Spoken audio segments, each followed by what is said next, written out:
Hi friends, ఎలా ఉన్నారు? నేనైతే చాలా చాలా బాగున్నాను. ఇక మన డ్రామా ఆర్టిస్టుల విషయానికొస్తే ఏదేదో వాగుతున్నారండి. ఆడవాళ్ళ గురించి అంతా తెలిసినట్లుగానే మాట్లాడుతున్నారు. నిన్నేమో అబార్షన్ అయ్యి వచ్చిందంట. 6 మంత్, 7th మంత్‌ని అబార్షన్ అని ఎవ్వరు అనరు. అది ఆపరేషన్. 6th మంత్, 7th మంత్‌లో అబార్షన్ అవ్వదు. అన్నీ బేబీ అనేది అంతా ఫామ్ అయ్యి ఉంటది కాబట్టి దాన్ని అబార్షన్ అనరు. అసలు అబార్షన్ కూడా అవ్వదు. దాన్ని ఆపరేషన్ చేసి తీస్తారు. పొట్ట కట్ చేసి ఇంకా మొత్తం క్లీన్ చేసేసి అయితే పంపిస్తారు. బేబీ ఏదైనా రిమార్క్స్ ఉంటే. దానికి అబార్షన్ అయ్యి వచ్చిందని నిన్న పెట్టాడు. అది కూడా ఇంతకుముందేమో బయట ఆటో దిగే దగ్గర నుంచి పెట్టేవాడు. ఇప్పుడైతేనేమో మెయిన్ డోర్ దగ్గర నుండి మాత్రమే చూపిస్తున్నాడు. మళ్ళీ బయట చూస్తే అన్నీ అర్థమైపోతాయి అని చెప్పేసేసి.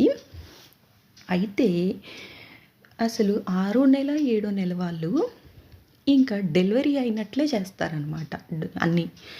అంటే ఇంకా బేబీని తీసి ఆ తర్వాత కూడా మనం 3 నెలలు అయితే జాగ్రత్తగా ఉండాలి. తల గుడ్డ కట్టుకుంటారు, చెవిలో దూది గాలి వెళ్ళకూడదు అని చెప్పేసి ఆపరేషన్ చేస్తారు కదా. నాకు తెలిసినంత వరకు అయితే 7th మంత్ వాళ్ళకి ఆపరేషన్ చేసే తీస్తారు. ఈవిడ గారు ఏంటంటే నిన్నేమో అంత భుజాల మీద వాలిపోయేంత ఉంది, ఈరోజేమో ఇంకా కూర్చొంది, చక్కగా కూర్చుందనమాట. అసలు కూర్చోలేము ఆపరేషన్ చేసిన వాళ్ళకి. మరి ఈవిడ గారు ఎలా కూర్చుంది? అసలు అబార్షన్ చేసిన వాళ్ళైనా సరే మొత్తం క్లీన్ చేసి పంపిస్తారు కాబట్టి అసలు కూర్చోలేము చక్కగా. అయితే ఏమైతే కూర్చుందనమాట. అసలు అన్నీ అబద్ధాలే. ఇంకా ఆ పెద్ద తలకాయ ఉన్నాడంటే 2 రోజుల్లో సెట్ అయిపోయిద్దంట. పెద్ద ఆడవాళ్ళ గురించి తెలిసినట్లు. అదేమన్నా తలనొప్పా లేకుంటే జ్వరమారా 2 రోజులు సెట్ అవ్వడానికి? అది తల్లి గర్భం రా, మీకేం తెలుసని వాగుతున్నారు. అసలు హాస్పిటల్ నుంచి వచ్చేటప్పుడు ఎవరైనా సరే కంఫర్ట్గా ఉండే డ్రెస్సెస్ వేసుకుంటాము. ఈవిడ గారైతే ఇంకా రోజు ఇంట్లోనేమో పంజాబీ డ్రెస్సులు నైటీలు వేసుకుంటుంది. ఇంకా అక్కడి నుంచి వచ్చేటప్పుడు వైట్ డ్రెస్ వేసుకొని వచ్చిందండు ఈ అబార్షన్ అయిన మనిషి. ఇంకా నిన్నటితో అయితే ఇంకా ఈ ప్రెగ్నెన్సీ స్క్రిప్ట్ని కూడా అయితే ఫినిష్ చేసేసాడు. అసలు వీడు ఇంకేం పని చేసుకోడేమో, ఇదే ఇంకా వీడియోల మీదే కాన్సెప్ట్ పెట్టుకొని రోజు ఒక వీడియో, రోజు ఒక అబద్ధం వీడియో. అసలు అందరికీ అర్థమైపోతుంది.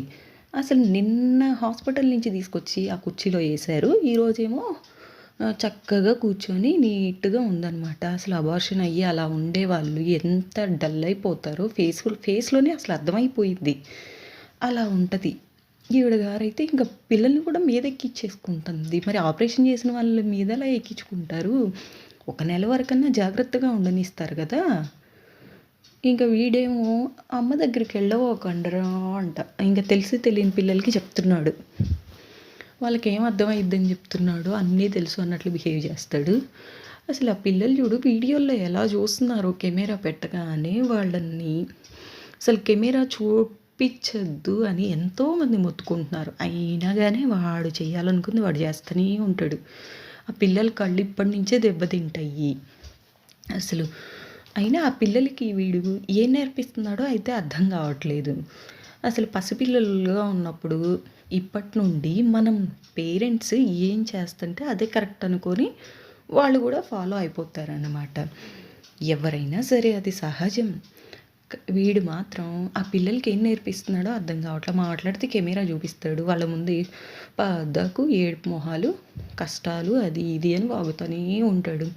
ఇంకా మరి ఆ పిల్లలకి ఏం నేర్పిస్తాడో, ఆ పిల్లల్ని ఎలా తయారు చేస్తాడో అర్థం కావట్లేదు. ఇంకా నిన్నటితో అయితే డ్రామా అయిపోయింది. పుట్టింటికి వెళ్ళి రావాలి, చీర పెట్టించుకొని రావాలి, నిద్ర చేసి రావాలి, అది ఇది అని వాగుతున్నావు. మరి 7వ నెల 8వ నెల చచ్చిపోతేనే లోపల పుట్టిన పిల్లలు చనిపోతేనే అలా చేస్తారు కదా. మరి అప్పుడు ఆపరేషన్ చేసి తీసినట్లే కదా.